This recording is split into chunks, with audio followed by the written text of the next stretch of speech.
Jenny, ஒரு விஷயத்த note பண்ணிருக்கியா? இப்ப இருக்க யங்ஸ்டர்ஸ் கையில போன் இல்லாம பார்க்கவே முடியல. என்னன்னு கேட்டா, எனக்கு ஒர்க் இருக்கு, எனக்கு ஸ்டடீஸ் இருக்குன்னு சொல்லி ஒண்ணுக்கு 2 போனை கையில வச்சிட்டு இருக்காங்க. இத பத்தி நீ என்ன நினைக்கிற ஜெனி? ஆமா சோஃபி, நீ சொல்றது கரெக்ட் தான். இப்ப இருக்க யங்ஸ்டர்ஸ் சர்ச்சுக்கு பைபிள் கொண்டு போறாங்களோ இல்லையோ, கண்டிப்பா போன் எடுத்துட்டு போயிடுறாங்க. சாப்பாடு இல்லாம கூட இருந்துருவாங்க போல, ஆனா இந்த போன் இல்லாம இருக்க மாட்டாங்க. இதுல இருந்து என்ன தெரியுதுன்னா, யாரும் போனை கண்ட்ரோல் பண்ணல, போன் தான் எல்லாத்தையும் கண்ட்ரோல் பண்ணிட்டு இருக்கு. சரியா சொன்ன ஜெனி. அப்ப இதுக்கு என்னதான் வழி? நிச்சயமா ஒரு வழி இருக்கு.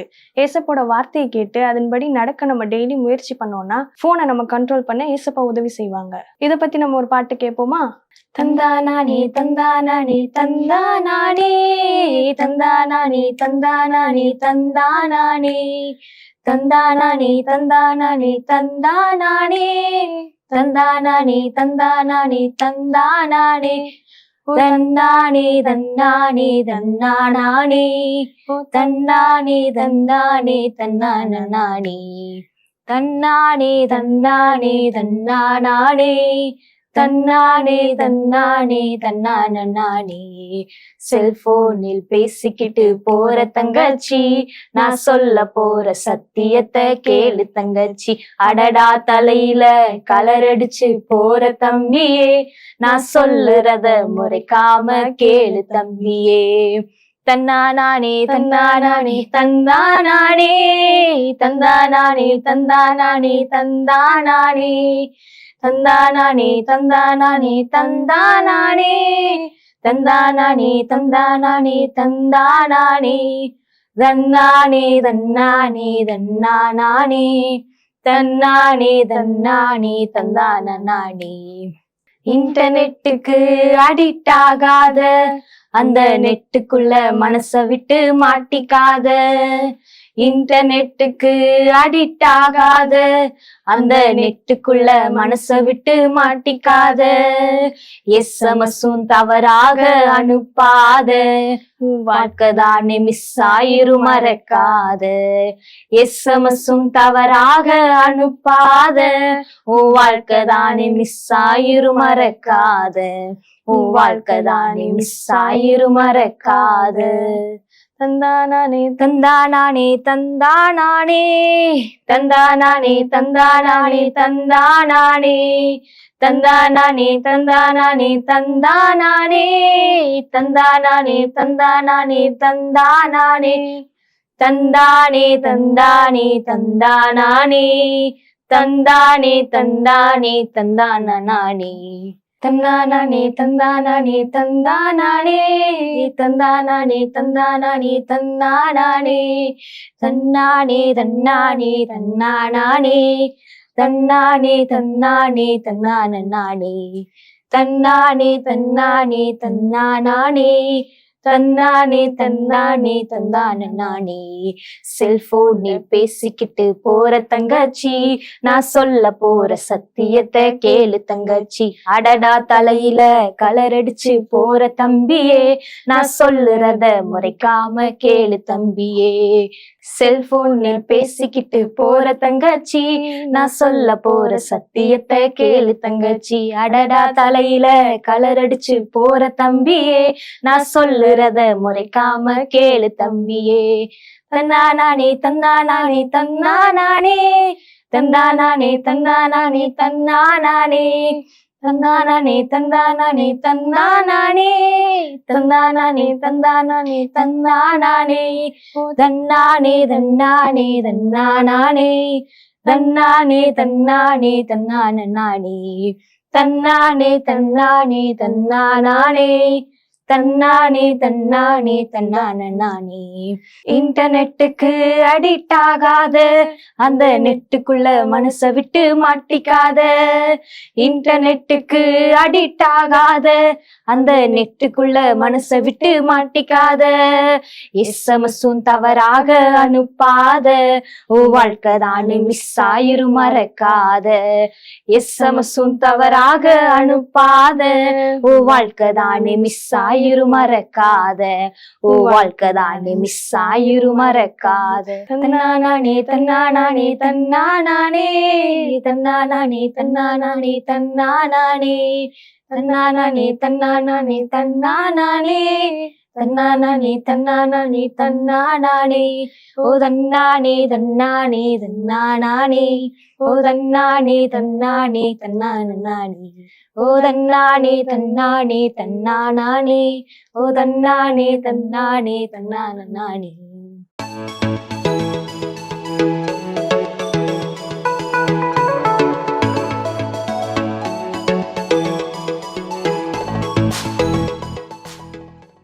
இந்த ஸ்டூடெண்ட்ஸ் டைம் நிகழ்ச்சியின் மூலமா உங்களை சந்திக்கிறதுல ரொம்ப சந்தோஷம். டிப்ஸ்னாலே நமக்கு ரொம்ப பிடிக்கும்ல, ஏன்னா ஈஸியா ஒரு காரியத்தை செய்யறதுக்கு சின்ன சின்ன டிப்ஸ் உதவியா இருக்கும். அதே போல இன்னைக்கும் உங்களுக்கு அக்கா ஒரு குட்டி டிப்ஸோட வந்திருக்கேன். என்ன அப்படின்னு சொல்லி கேக்குறீங்களா? நான் என்னோட காரியங்கள்ல நான் கற்றுக்கொண்டதை உங்களுக்கு சொல்றேன். நாளைக்கு நீ எதையும் தள்ளிப்படாதீங்க. நம்மளால செய்ய முடிஞ்சத இன்றைக்கே செய்திடணும். சில நேரங்கள்ல நம்ம நினைப்போம் இதெல்லாம் சின்ன மேட்ரு தான், இதை நான் ஈஸியா செஞ்சிருவேன் அப்படின்னு சொல்லி நம்ம நினைச்சிட்டு அடுத்து பார்ப்போம் அப்படின்னு வைப்போம். இன்னைக்கு மிஸ் நடத்துனது இன்னைக்கு ரொம்ப நல்லா புரிஞ்சுது, இதை எப்ப படிச்சாலும் நம்ம படிச்சிடலாம், சே இது ரொம்ப ஈஸியா இருக்கே அப்படின்னு சொல்லிட்டு அப்படியே இருந்துடக்கூடாது. சின்ன சின்ன சோம்பல்கள் நம்மளை இடற பண்ணும். அதனால சிறுதுளி பெருவெள்ளம் மாதிரி சின்ன சின்னதா அப்பைக்கப்ப நீங்க படிச்சிருங்க. நாளைக்கு பிறகு பார்ப்போம் அப்படின்னு எந்த காரியத்தையும் தள்ளிப்படாதீங்க. அன்னன்னைக்கு உங்களால முடிந்த அளவு படிச்சிருங்க. அப்படி சின்ன சின்னதா நீங்க படித்து வைத்த காரியங்கள் உங்களுக்கு அடுத்து நல்ல உதவியா இருக்கும். புரிஞ்சிருச்சா? அந்த சாப்டரை கண்டிப்பா வீட்டுக்கு வந்து நீங்க வாசிச்சு நீங்க நோட்ஸ் எடுத்து வச்சுக்கோங்க. அப்படி எடுத்து வைக்கும்போது அது உங்களுக்கு பின்னாடி அழியாம உங்க இருதயத்துல ஆழமா பதிஞ்சிரும். நீங்க கேட்கும்போது நல்லா ஈஸியா இருக்கும். அடுத்து ரொம்ப நாள் கழிச்சு நீங்க ஒரு உங்களோட மந்த்லி டெஸ்ட் அப்பயோ இல்ல குவார்டர்லியோடயோ ஆஃபர்லியோடயோ உங்களோட போர்ஷனை திருப்பி பார்க்கும்போது அது உங்களுக்கு புரியவே புரியாததா இருக்கும். காரணம் என்ன தெரியுமா? நீங்க ஒருக்க அதை ரிவைஸ் பண்ணல. நீங்க அதே இது உங்களுக்கு நல்லா ஈஸியா இருக்கு நல்லா இருக்கு அப்படின்னா அதை காலத்தை தள்ளி போடாம அன்னைக்கே வந்து ஒருக்க அதை ரிவைஸ் பண்ணி நீங்க நோட்ஸ் எடுத்து வச்சுக்கிட்டீங்க அப்படின்னா அது என்னைக்கும் உங்களோட மனசை விட்டு மாறாது. அந்த அந்த போர்ஷனை நீங்க நினைக்கும் போதேமோ நீங்க படிச்ச வார்த்தைகள்லாம் உங்களுக்கு ஞாபகம் வரும். நிறைய பேருக்கு புக்ல இந்த சைடு இருக்கும், இந்த கார்னர்ல இருக்கும், இந்த கார்னர்ல இருக்கும் அப்படின்லாம் கூட ஞாபகம் வரும். அதனால நீங்க எப்பவுமே எந்த காரியத்தையும் நாளைக்குன்னு தள்ளிப்படாதீங்க. அதே போல சில காரியங்கள் உங்களுக்கு டிஸ்ட்ராக்ஷன்ஸா இருக்குன்னு தோணும் போதேமோ அதை பிறகு பார்த்துக்கலாம் அப்படின்னு வைக்காதீங்க. அணியாருமே ஏசப்பட்ட பலன் கேட்டு அவரை பிடித்து அதை மேற்கொள்ள பாருங்க. ஒருவேளை நீங்க ஃப்ரெண்ட்ஸோட சேர்ந்து பேசுகிற நேரங்கள் உங்களோட ஸ்டடி டைமை குறைக்கிற மாதிரி ஃபீல் ஆகுதா? உடனே அந்நியாருமே அதை எப்படி சரி பண்ணலாம் அப்படின்னு யோசிங்க. உடனே ஃப்ரெண்ட்ஸ்ட பாய் சொல்லிட்டு வர பழகுங்க. எதுவானாலும் அதுக்கு நீங்க மாறுங்க. ஒன்று மட்டும் நான் அக்கா சொல்றேன், நீங்க நல்லா எதுவுமே ஃபாலோ பண்ணாம நல்லா இருக்கணும்னு நினைக்கும் போது உங்களுக்கு சாப்பாடு டேஸ்டா இருக்கும், புரோட்டா டேஸ்டா இருக்கும். அதே இது நீங்க டயட் ஃபாலோ பண்றீங்க அல்லது நியூட்ரிஷன் ஃபாலோ பண்றீங்க அப்படிங்கும்போது புரோட்டா எப்படி தெரியும்? ஜங்க் ஃபுட்டா தெரியும். நீங்க எடுக்கிற சாப்பாடேமோ கார்போஹைட்ரேட்டா தெரியும். அதை அவாய்ட் பண்ணணும்னு நினைப்பீங்க. புரோட்டீன் நிறைய இருக்கிறத சேர்க்கணும்னு நினைப்பீங்க. இதெல்லாம் உங்களுக்கு தெரியுதுல்ல? அதே மாதிரி நீங்க படிப்புங்கிற ஓட்டத்துல நீங்க இருக்கும்போது நீங்க அதெல்லாம் உங்களுக்கு வர்ற காரியங்கள் எல்லாம் எப்படி பார்க்கணும்னா அதனோட மூலக்கூறுகளோட பார்க்கணும். அதாவது அக்கா என்ன சொல்றேன்னு புரியுதா? அது எதனை பாதிக்குது அப்படிங்கிறத ஆழமா நீங்க பார்க்கிறவங்களா இருக்கணும். அப்படி பார்த்தீங்க அப்படின்னா நீங்க ஜெயிக்கலாம் வாழ்க்கையில. அதனால இதையும் மேலோட்டமா பார்த்து ஹேண்டில் பண்றதை விட்டுட்டு நம்ம எதையும் நாளைக்குன்னு தள்ளி போடாம ஆழ்ந்த நோக்கத்தோடு நம்ம சிந்திக்க பழகுவோம். அப்படி இருக்கணும் அப்படின்னா டைமை ஷெட்யூல் பண்ணி நம்ம அதை செலவிட பழகணும். எத்தனை மணிக்கு நம்ம வீட்டுக்கு வரோம், எத்தனை மணிக்கு நம்ம ஸ்கூலுக்கு போகிறோம், அதில் எவ்வளோ நேரம் தூங்குறோம், எவ்வளோ நேரம் சாப்பிட்றோம் அப்படின்னு சொல்லி எவ்வளோ நேரம் படிக்க, அதில் ஒவ்வொரு சப்ஜெக்ட்டுக்கும் எவ்வளோ நேரம் அப்படின்னு ஷெட்யூல் பண்ணி படிங்க. இப்போ இருந்தே படிங்க. கர்த்தர் உங்களை ஆசீர்வதிப்பார். இதை என்னைக்கு மறந்துடாதீங்க, நாளைக்குன்னு தள்ளி போடாதீங்க, இன்னைக்கே செய்யுங்க. எல்லாவற்றையும் இன்றைக்கே செய்யும்போது இன்னைக்கே நம்ம ஜெயம் நம்மளுடைய கைக்கு அருகில் வந்துவிடும். அதனால மறந்து போயிடாதீங்க, தள்ளி போடாதீங்க.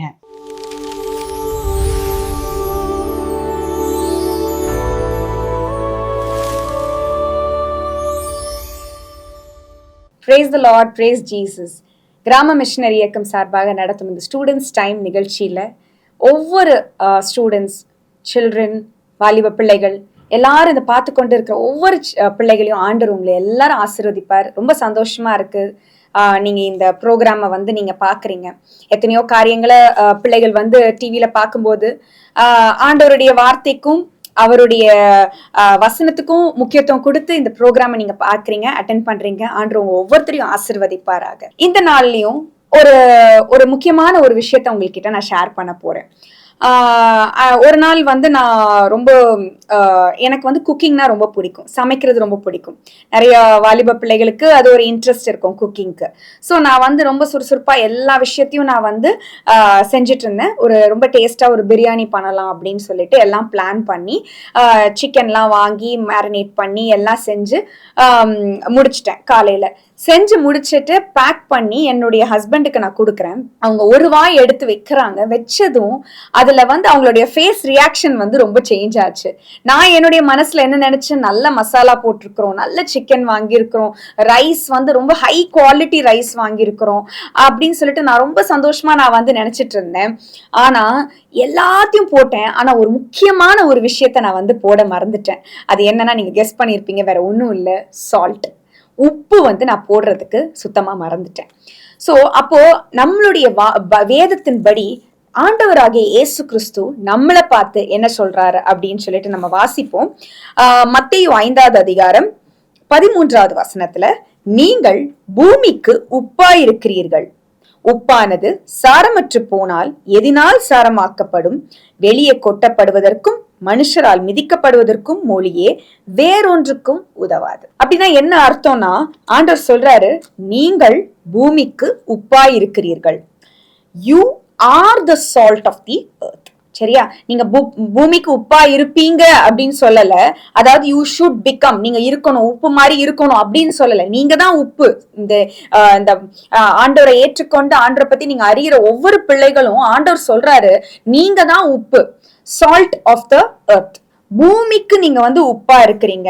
அதாவது நம்ம சால்ட்ன்னு பார்க்கும்போது நம்ம நினைக்க கூடாது, என்னடா சால்ட்ன்றாங்களே நம்மளை பார்த்து அப்படின்னு சொல்லிட்டு நீங்க நினைக்கலாம்.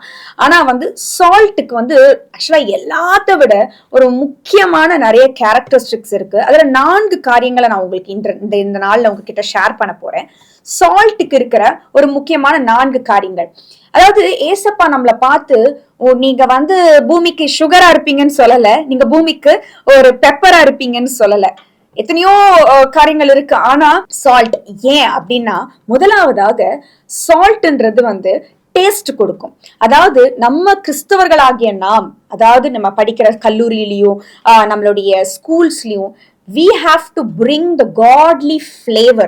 அதாவது நம்ம வந்து ஒரு நல்ல ஒரு இன்ஃப்ளூயன்ஸை எல்லா இடங்களுக்கும் நம்ம வந்து கொடுக்கணும். அந்த டேஸ்ட் இருக்கணும். நம்மளுடைய பேச்சிலையும் சரி, நம்மளுடைய நடத்தையிலையும் சரி, நம்மளுடைய வேர்ட்ஸ் அண்ட் ஒர்க்ஸ், பேச்சிலையும் நடத்தையிலையும் நம்மளுக்கு வந்து அந்த சால்ட் இருக்கணும். அப்படின்னா என்னன்னா, வேதத்துல கொலோசியர் 4வது அதிகாரம் 6வது வசனத்துல அதுல என்ன போட்டிருக்குன்னா, உங்கள் வசனம் எப்பொழுதும் கிருபை பொருந்தியதாகியும் உப்பால் சாரமேறி ஆயுமாய் இருக்கிறது. சாரமோட இருக்கணும், உப்பால் சாரமாய் இருக்கணும் அப்படின்னு சொல்லிட்டு வேதத்துல போட்டிருக்கு. Seasoned with salt.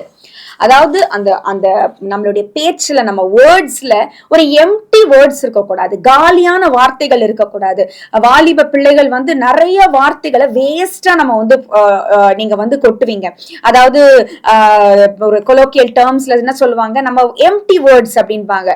Empty conversations. என்ன பேசுற அப்படின்னா சும்மா பேசுறேன், என்ன பேசுறேன்னா அதுல வந்து அர்த்தமே இருக்காது. அர்த்தம் இல்லாத வார்த்தைகள், கோர்வை இல்லாத வார்த்தைகள். ஃப்ரெண்ட்ஸ் கூட நிறைய நேரங்களை வந்து நம்ம வந்து வேஸ்டா கரெக்டான வேர்ட்ஸை நம்ம வந்து பேசுறோம். நம்ம பேசுற வார்த்தைகளுக்கு ஒரு ஞானம் பொருந்திய வார்த்தைகளா இருக்கணும். வேதத்துல நீதிமொழிகள் 31வது அதிகாரத்துல ஒரு புத்தியுள்ள ஸ்திரியை பத்தி சொல்லும் போது என்ன போட்டிருக்குன்னா, அவள் ஞானம் விளங்க வாயை திறக்கிறாள் அப்படின்னு போட்டிருக்கு. அப்ப நம்ம பேசுற வேர்ட்ஸ் வந்து ஞானத்தோட இருக்கும்போது அது டேஸ்ட்ஃபுல்லா இருக்கும். மத்தவங்க கேட்கும் போது வாவ் இவ்வளோ நல்ல ஞானமா நீ பேசுறியே, நீ பேசுற போதனைகள் வந்து எனக்கு ரொம்ப யூஸ்ஃபுல்லா இருக்கு. அது போக நம்ம என்கரேஜ் பண்ற வேர்ட்ஸா இருக்கணும். நம்ம மற்றவர்களை வந்து நம்ம பேசும்போதே அவங்களுக்கு வந்து ஒரு என்கரேஜிங்கா இருக்கும். அவங்க சோர்ந்து போயிட்டு இருப்பாங்க, உங்க ஃப்ரெண்ட்ஸ் வந்து ஏதோ ஒரு காரியங்களை நினைச்சு இல்ல மார்க் கம்மியா வாங்கியிருப்பா, இல்ல வந்து மத்தவங்க அவங்கள ஹர்ட் பண்ணிருப்பாங்க. சோ அந்த நேரத்துல நம்மளுடைய வேர்ட்ஸ் வந்து டேஸ்ட்ஃபுல்லா இருக்கணும்.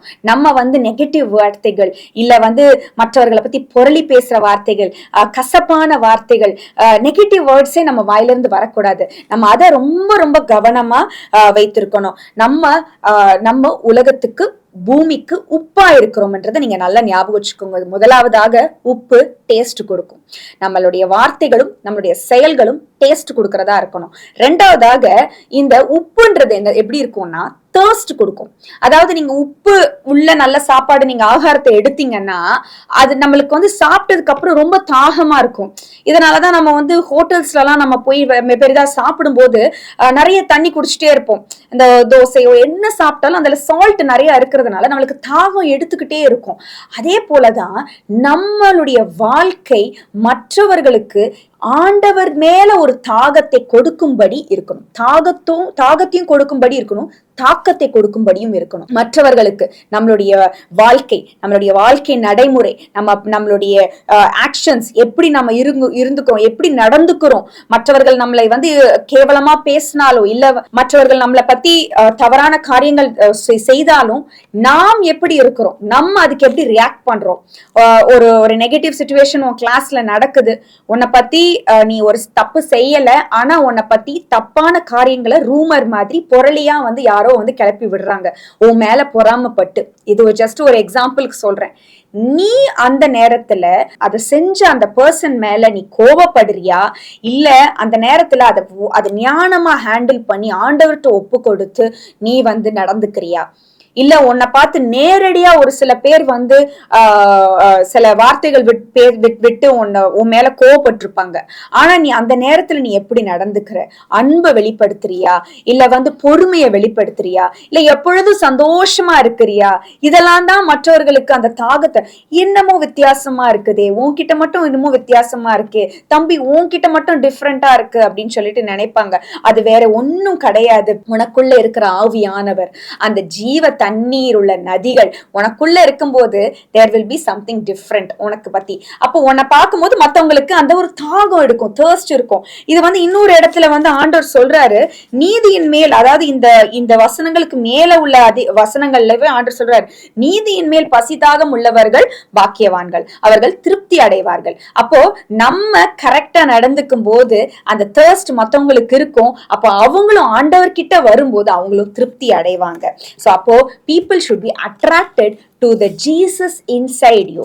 மற்றவர்கள் உனக்குள்ள இருக்கிற ஆவியானவர், உனக்குள்ள இருக்கிற அந்த ஜீவ தண்ணீர் மேல அவங்களுக்கு தாகம் வரணும். அப்போ நீ அதன்படி நடந்துக்கணும். மூன்றாவதாக நம்ம சால்ட்ன்றது ஒரு நிறைய காரியங்களுக்கு ஒரு ட்ரீட்மெண்ட் கொடுக்கும். முதலாவதாக சால்ட் டேஸ்ட் கொடுக்கும். ரெண்டாவது என்ன பார்த்தோம், தர்ஸ்ட் கொடுக்கும்.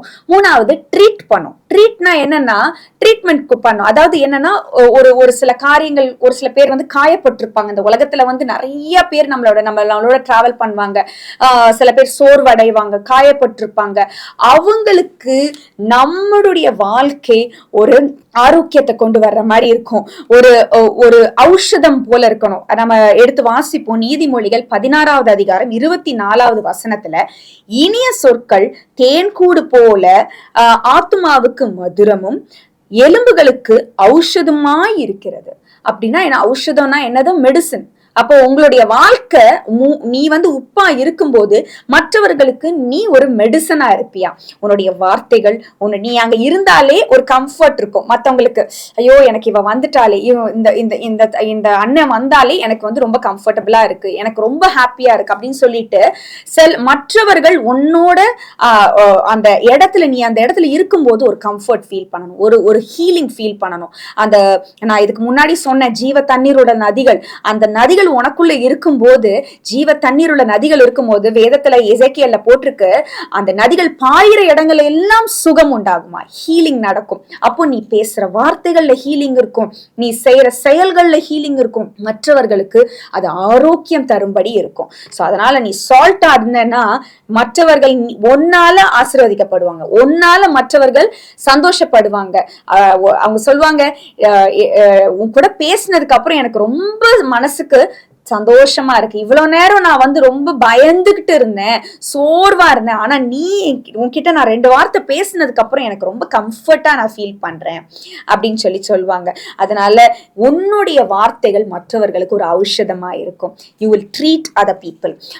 4ஆவதாக கடைசியாக சால்ட்ன்றது டிரான்ஸ்ஃபார்ம் பண்ணும். அதாவது ஒரு விஷயம் கெட்டு போகாம இருக்கணும்னா முக்கியமா என்ன போடுவாங்கன்னா சால்ட் போடுவாங்க. அதாவது ஆண்டவராகிய இயேசு கிறிஸ்து இருந்த காலகட்டத்துல இப்ப இருக்கிற மாதிரி ஃப்ரிட்ஜ் கிடையாது, இல்ல வந்து கோல்ட் ஸ்டோரேஜ் அப்படிலாம் எதுவுமே கிடையாது. ஒரு விஷயத்த பதப்படுத்தணும்னா, கெட்டு போகாம இருக்கணும்னா அவங்க முக்கியமா யூஸ் பண்றது என்னன்னா உப்பு.